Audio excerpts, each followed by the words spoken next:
আজকে যে ডিজাইনটা দেখাচ্ছি এরকম একটা কেকের কাজ করার ইচ্ছা আমার অনেক দিনের ছিল, কিন্তু আমি কাস্টমারদেরকে এরকম ডিজাইন একদমই রেফার করি না। এটারও কিছু কারণ আছে। যখন আমাকে কিছু ডিজাইন দেখাতে বলে আমি মোটামুটি কিছুটা বাজেটের থেকে বেশি টাইপের ডিজাইন দেখাই। যদি কাস্টমারের পছন্দ হয় সেক্ষেত্রে কাস্টমার নেয়, কিন্তু এইসব ডিজাইনের ক্ষেত্রে কেকের ওয়েটটা একটু বেড়ে যায়, দেন কেকের এক্সট্রা কাস্টমাইজ কিছু চার্জ অ্যাড হয়, যার কারণে গিয়ে ডিজাইনগুলো একদমই দেখানো হয় না। কিন্তু আমার এই ডিজাইনটা ছিল একদম কাস্টমাইজ ডিজাইন। আমাকে যে আন্টিটা অর্ডার করেছে উনি আমাকে এই ডিজাইনটা দিয়েছে। আমি আসলে অনেক বেশি খুশি হয়েছিলাম এই ডিজাইনটা পাওয়ার পরে। বিশেষ করে এখানে যে গোল্ডেন টপারের যে নেমটাই, এটা দেওয়াটাই আমার অনেক বেশি সুন্দর লাগে।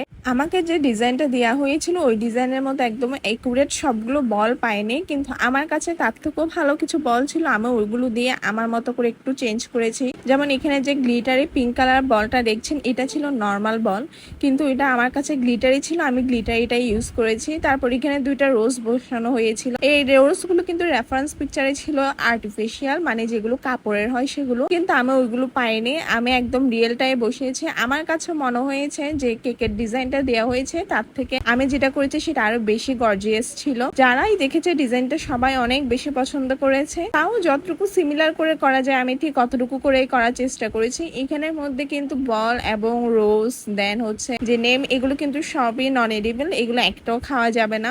এটা ছিল একটা 1.5 পাউন্ডের কেক। 1.5 পাউন্ডের কেক অনুযায়ী আমি যতটুকু হাইট করা যায় অতটুকুই হাইট করে করেছি। এছাড়া এটাকে আমাকে যে ডেমো ডিজাইনটা দেখানো হয়েছিল এটা ছিল কিন্তু 2 পাউন্ডের। আমি কেকের কাজটা করার পরে বুঝতে পারি, কেকের ছবি দেখে অনেক সময় কেকের হাইটটা বা ওয়েটটা মেজারমেন্ট করা যায় না, যেটা সব ভুলটা আমারও হয়ে থাকে। যেমন এই কেকটা করার পরে আমি বুঝতে পেরেছি যে ডেমো ডিজাইনটা 2 পাউন্ডের ছিল, কিন্তু আমি 1.5 পাউন্ডের মধ্যে ঠিক যেভাবে সুন্দর করে করা যায় ঠিক ওইভাবে করেছি। আপনারা অবশ্যই জানাবেন এই কেকের ডিজাইনটা আপনাদের কাছে কেমন লেগেছে। Thank you.